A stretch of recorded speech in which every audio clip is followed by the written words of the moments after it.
सभापति जी।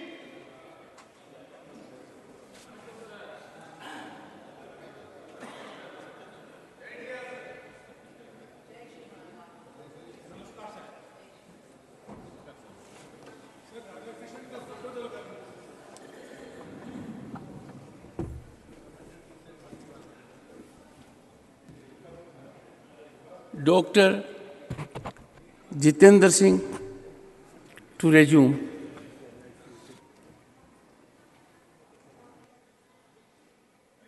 Sir.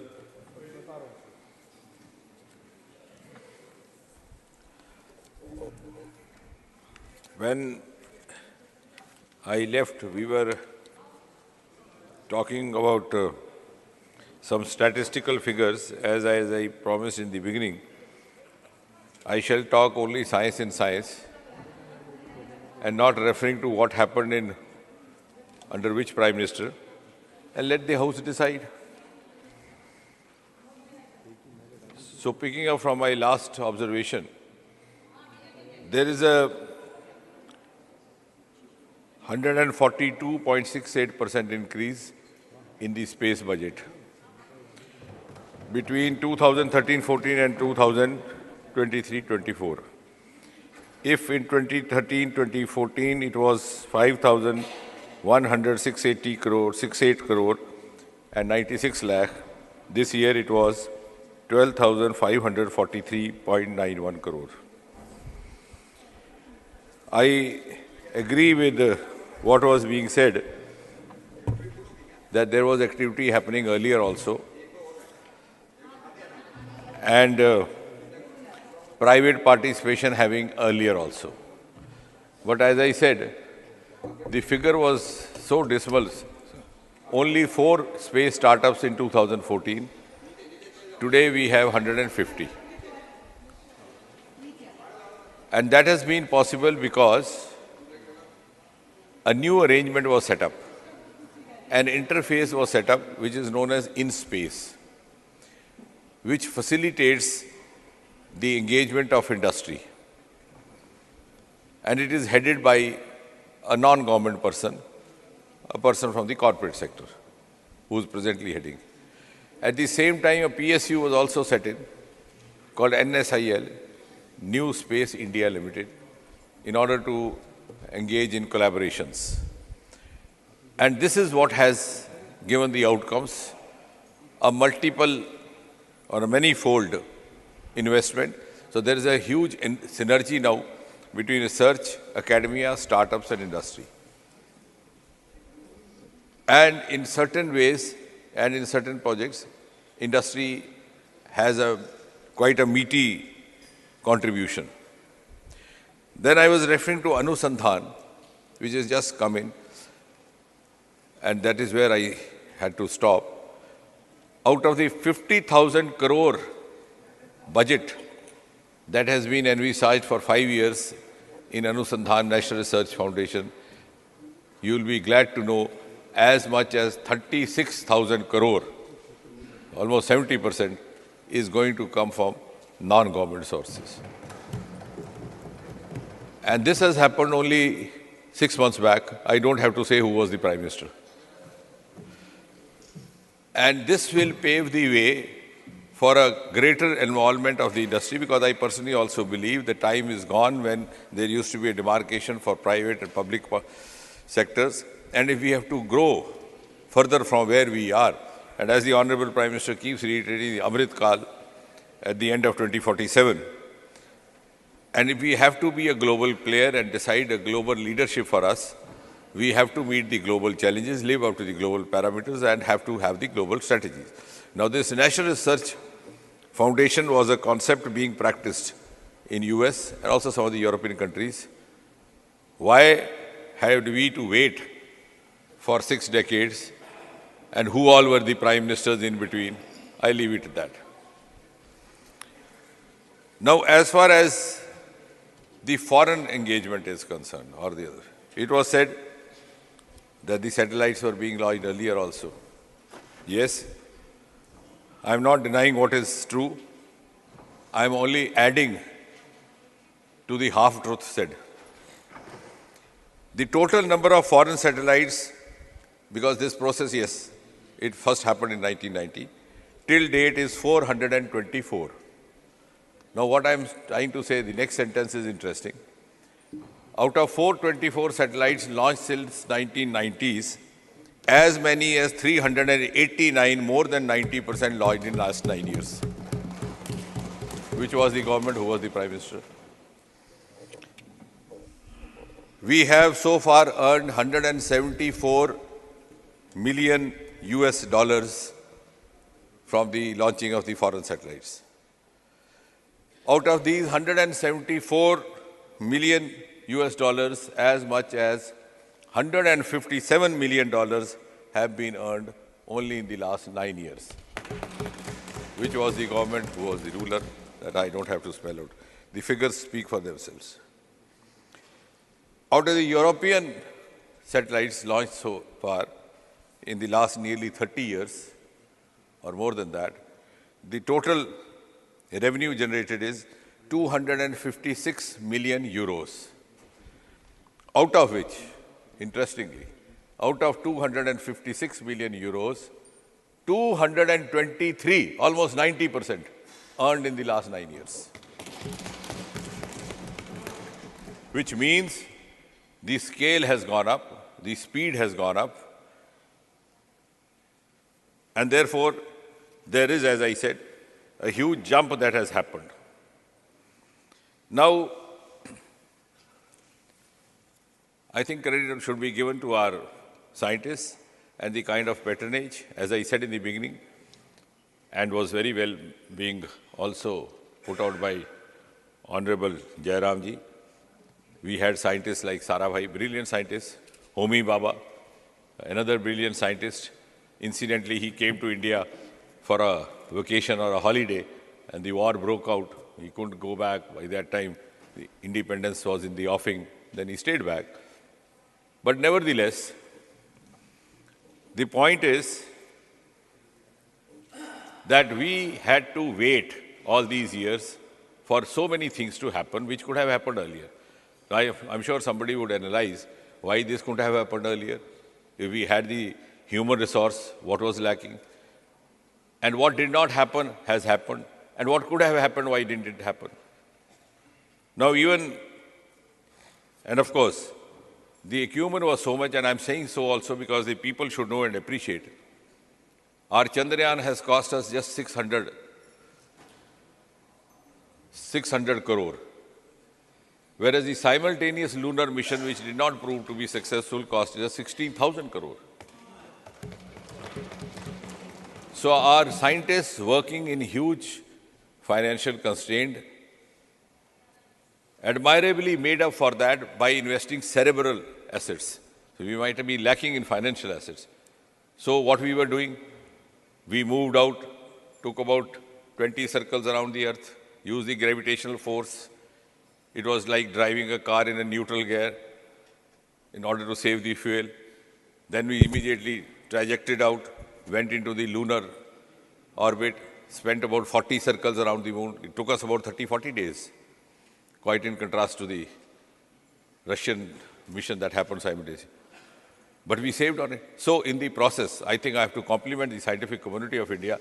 They have given the world the concept of cost-effective space missions by producing missions which are not even 1/10 of the cost of the other missions. Our Aditya mission, which was very rightly applauded by Honorable Jairamji and others, has cost us just about 380 crore.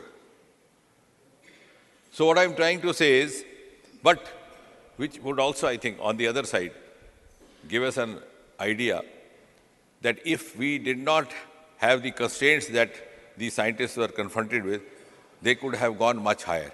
And that is what has been sought to be provided in the last few years. It's not giving credit to anybody or taking credit to anybody. The processes were there, but they have been sought to be given a new global outlook. Now, if you go only by the figures, I think the record of sending up 104 satellites, the world record, was set up in February 15th, 2017. I don't have to say which was the government. The first GSLV Mark III was sent up on 5th June 2017. Record number of foreign satellites in single go, 31. 31 satellites, out of which 28 were foreign, were sent up on 12th June 2018.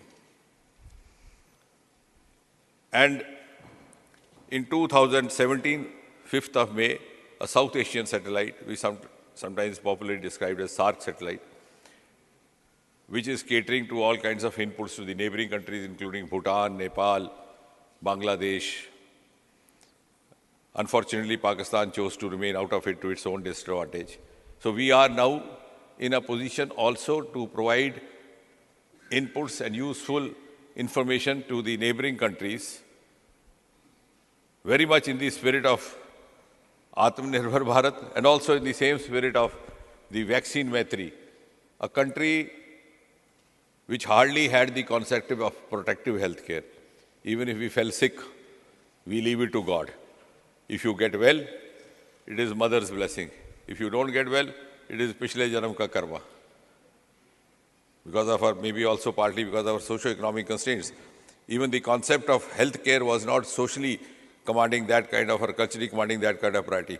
That country today has become a leader in protective healthcare by providing first ever DNA vaccine and gifting it to the world. So in the same spirit, the space technology now also being provided for the benefit of the other countries.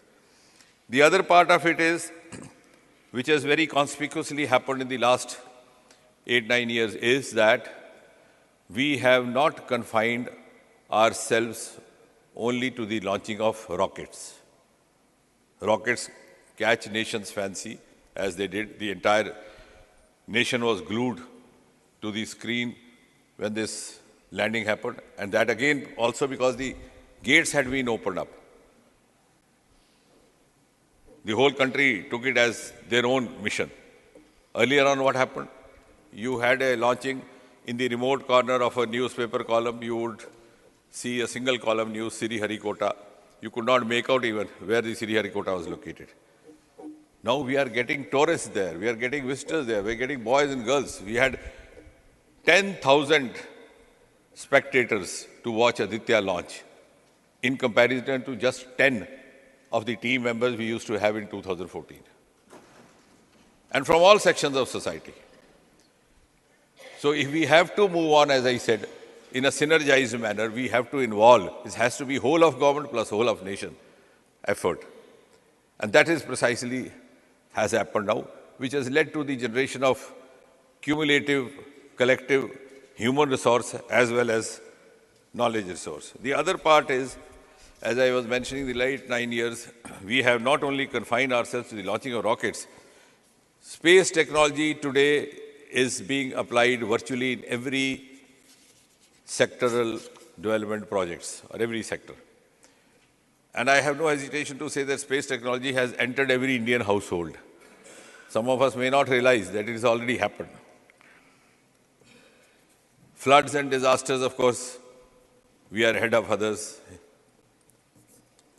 Somebody other day said, what would be the benefit of spending 600 crore on Chandrayaan? Many of us don't realize the amount that has been saved by averting disasters through space technology is much, much more than the amount spent on Chandrayaan. So in the age of figures, statistics and evidence, I can't say I am saying so, that's I'm true, or anybody else says so. And it's also gone are the days when I would say I'm more experienced and wiser than you, or I'm more grey-haired. Today... Sir, I don't see grey hair. Sorry, sir. I see grey material, but grey hair is not visible. Sir, all kinds of colors are available in the market today. Sir, with you, person like you, inspiring chairman, I think motivates everybody to use the kind of color he or she wants. For grey hair, you can look to Jairam Ramesh. Complete grey hair. I can share some with him. Emulated in the rest of the world also is our Swamittva program, which, as I said, this is working through whole of government. We have the rural development department in that, the revenue. This is mapping of the land, mapping of the farms, using space technology and drones, which brings in more of transparency, less of corruption. You don't have to make rounds of the revenue officer. You can yourself access it. And I think out of nearly 6 lakh inhabited panchayats, almost 3 lakhs or so are completed through this program. The railway tracks laying and the unmanned railway crossings. Telemedicine, of course, I don't have to mention. Agriculture sector. Virtually in every sphere of life and every sphere of sectoral development, we have the space technology now. Now,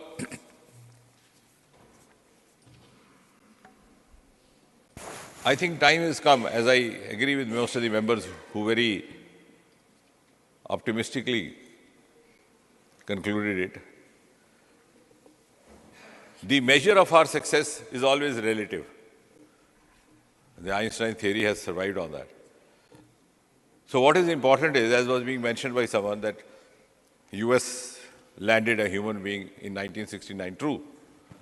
If you recall, and those who are the keen watchers would remember, Neil Armstrong landed there, took a stroll. BBC captured a film.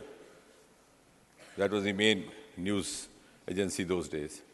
And he made a famous statement which has gone down in the history. He said, "One small step for man, giant step for mankind." He said so, no doubt, but he couldn't notice the presence of water, even though he had a stroll around. It was our Chandrayaan which later on went and got the evidence of the water molecules, the H2O, which could give a direct or an indirect indication of the possibility of human habitat. और सभापति महोदय जो कहानियां हम सुना करते थे तस्वुर में कि चांद पर क्या होता होगा, लोग बसते हैं कि नहीं बसते, बसते तो कैसे हैं, वहाँ पे परियां नाचती होंगी, उन पहेलियों का वैज्ञानिक उत्तर ढूंढने की प्रेरणा अगर किसी ने दी तो हमारे चंद्रयान ने दी. And I think also one of the best examples of combining our traditional knowledge, which is our asset, with the most modern cutting-edge technology. विमान का नाम चंद्रयान, जहां वो पहुंचा वो शिव शक्ति, लेकिन जो उसकी इनपुट्स आ रही हैं हमसे भी कहीं पहले नासा उपलब्ध करवा रहा है, because that's a virgin area, virgin territory.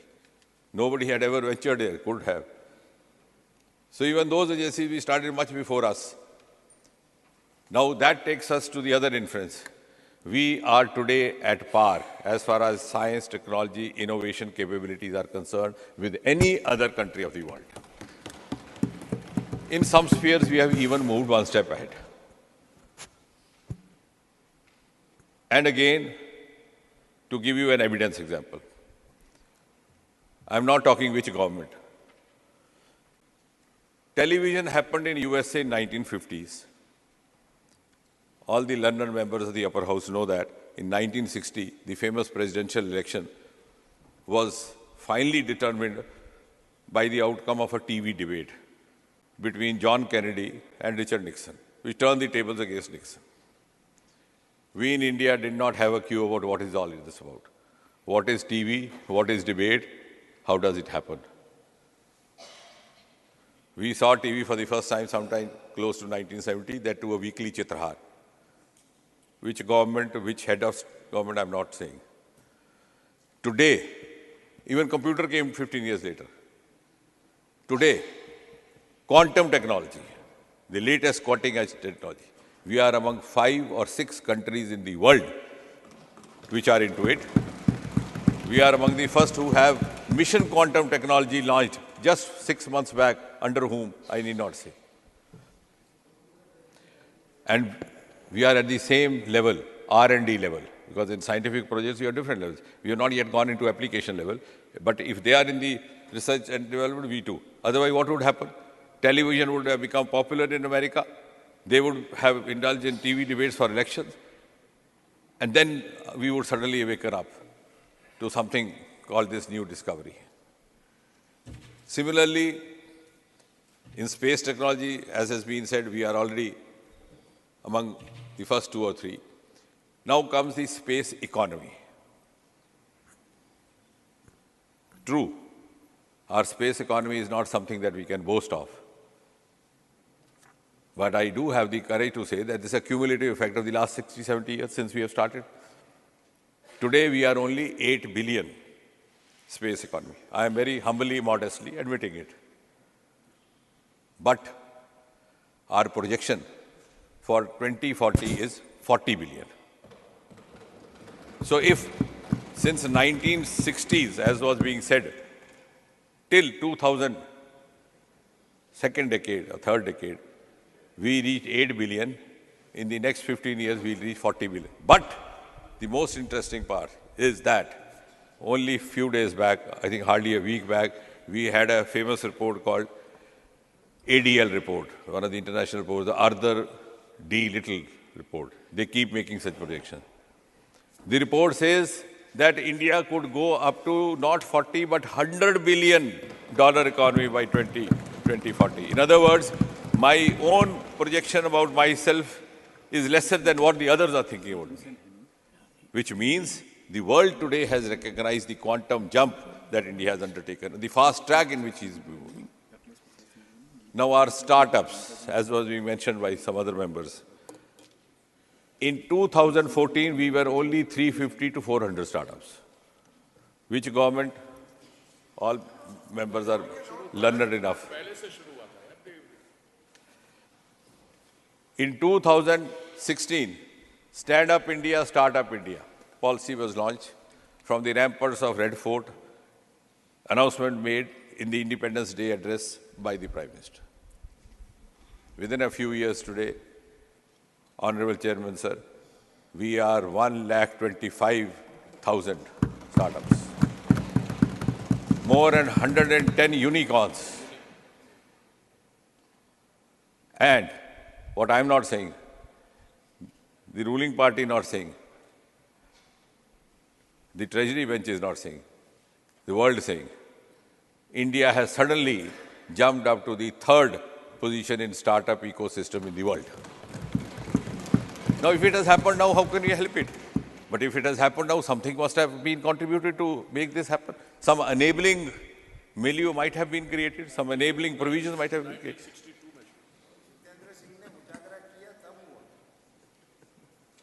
Similarly, in Global Innovation Index, again, not mine, not yours, internationally determined parameter and recognized. In 2013-14, we were 81 position. Today, we have jumped 41 positions and we are at number 40. Now, is this not a matter of pride for each one of us?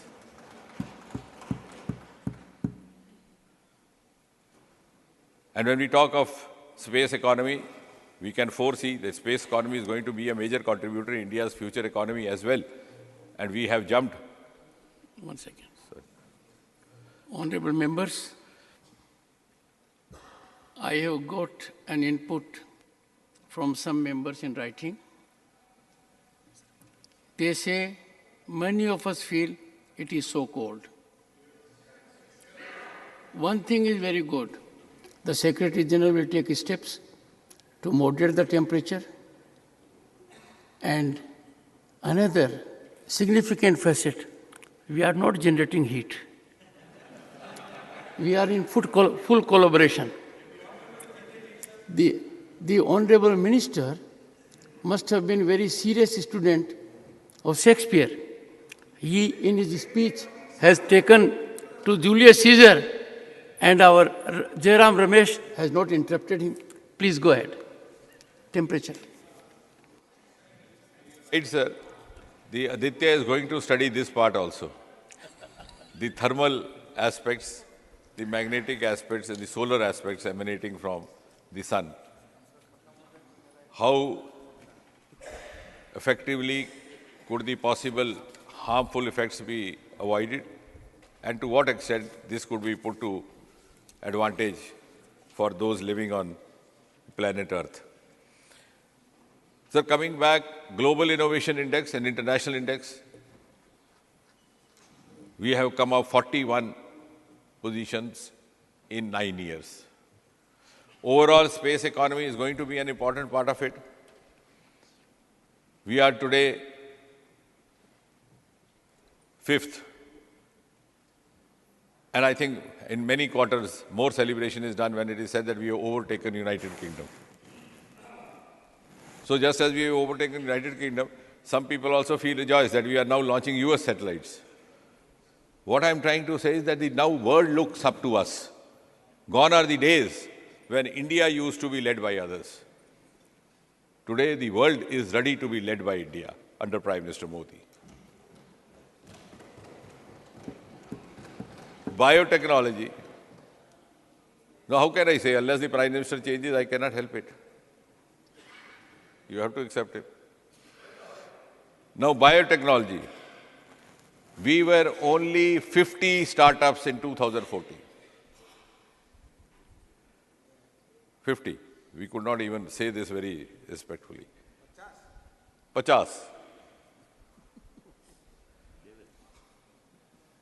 With the new provisions brought in, now we are going to have biomanufacturing policy also.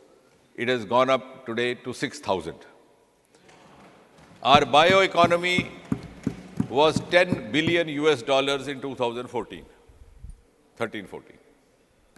Today it has gone up 8 times to $80 billion. So in 70 years or 65 years, we reached 10 billion. In 9 years, we reached 80 billion. So 8 times increase in 8 years or 9 years. For a country which has a huge bio resource, sir. We have a wide range of Himalayas, 3-4 states in the lap of Himalayas, Arunachal Pradesh, Uttarakhand, Himachal, Jammu Kashmir, I don't have to need all. We have 7,500 kilometer long coastal area, the longest in the world, beginning from Odisha up to the Maharashtra. The seabed full of minerals, metals, and biodiversities, and the biosources. And now we have also launched Samundaryaan under the Ministry of Earth Sciences to explore that wealth. And I'm sure, sir, given your kind of penchant and humor, you would appreciate, we are the only country which has an ocean named us, Indian Ocean. The other day I was telling some friends from Australia, you come from a place which is a country, which is an island, which is a continent, Australia. But the ocean is not known as Australian Ocean. Because my forefathers must have foreseen the huge wealth lying inside. और उस अपार संपत्ति को निकालने का काम भी अभी शुरू हुआ पिछले 5 साल में समुद्रयान में.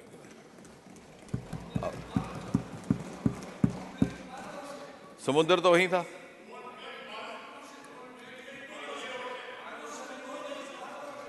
I'm not. Okay. Yes. ठीक है, भारत ओशन रख लीजिए. Good. Welcome. Good suggestion. Well taken.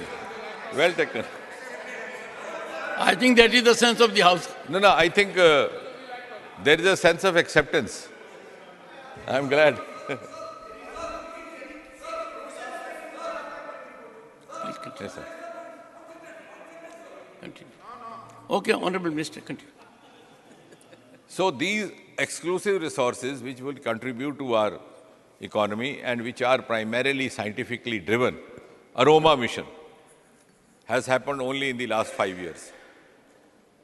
India has given the world purple revolution, which is known as purple revolution.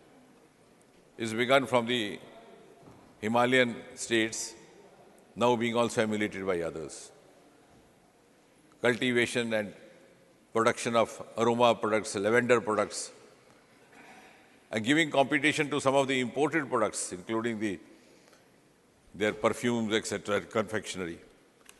So all this has not only given a sense of science, a sense of esteem to science and scientists, this has also given a sense of esteem to the common citizen of India. Now somebody was saying, what is done for the scientists to come back and what has happened to the education? Though this discussion is not per se related to education, but of course, scientists have to undergo some kind of an education. We had an education policy. I have, at the risk of sounding unorthodox, Chairman, sir, I would say, we had education policy which was unable to give us the best of the merit as far as scientists are concerned. And that anomaly is sought to be created through National Education Policy 2020. No, I'll tell you, false. I'll tell you how it is. No, the professor will understand better.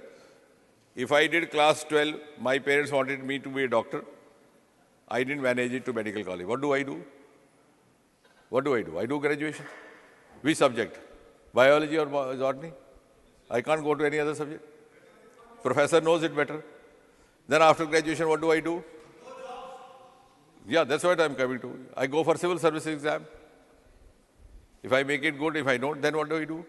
I go for MSc. Again, same subjects. Botany, zoology. No, I can't go to economics. It is the national, and finally, you either do PhD, become scientist or whatever. So it was happening by default. Now you have given credential to aptitude, to talent, to the inherent capacity. You have exit entry provision. You can change your subjects after class 12 if you are not, you are no longer prisoner of the aspiration. You can combine science with economics. Honorable Minister.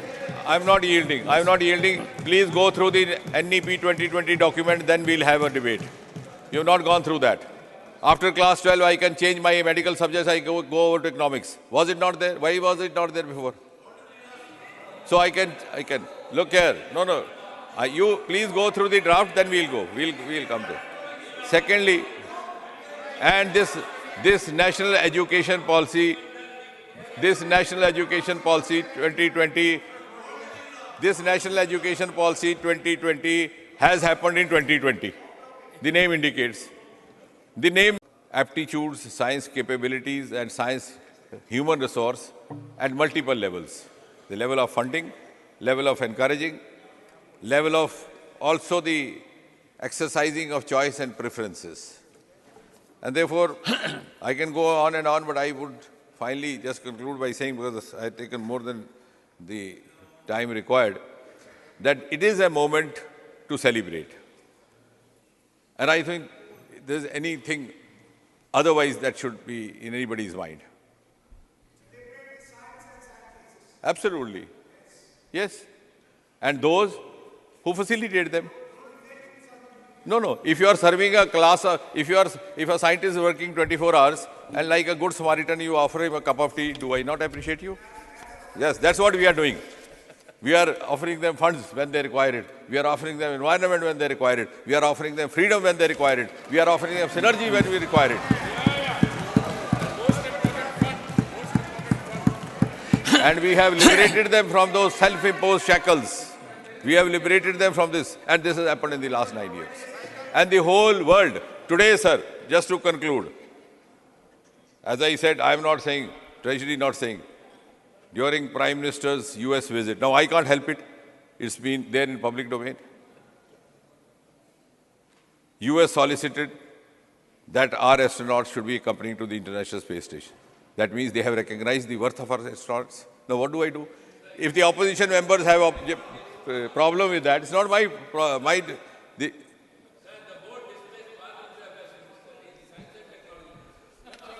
you are my valuation, T. Sabaji, or otherwise? I know. It says Parliamentary Affairs Minister. He is Science and Technology Minister.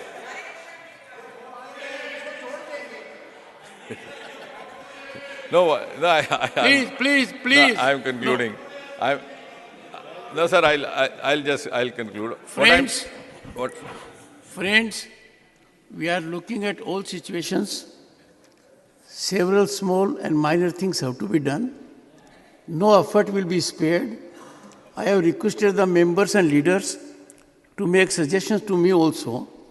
And I had an occasion to get their inputs also. We need only some breathing. We are having...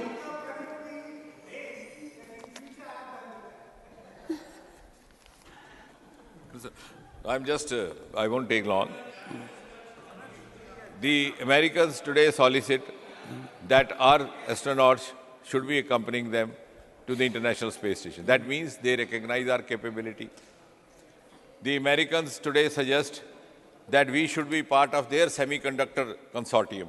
That means they think we have some value addition to do with them. The Americans today want us to be part of the Artemis Agreement. So I think without any pride or prejudice, regardless of which side we are sitting, this is something to celebrate. The Chandrayaan was a moment of glory for India, and I don't think anybody can deny that. And now, of course, next, as Jairamji said, now we will be going ahead with Gaganyaan. And just to share a small bit of information, we got delayed because of the COVID and the supply chain problems. We would be shortly sending the first trial mission, which will be non-human, just go quite a few miles, follow the eternity. Then the second human mission will again be non-human, but it will mimic a human mission. It will be a robo mission with a female robo scientist, Vayomitra, maybe possibly by the beginning of next year. And finally, as was being said by the honorable member, in 2024, Gaganyaan, the first human being, though our human being had been there, now again you would say, Rakesh Sharma went there and he told Mrs. Gandhi, Sare jahan se acha. वो भी तक बचता है. But we conveniently forget that was Soviet mission. A total indigenous mission from nut bolt is now in the offing. And that is why the world today looks up to us and recognizes us as a partner who is equally engageable and maybe a force to reckon with in the times to come. Thank you, Chairman, sir.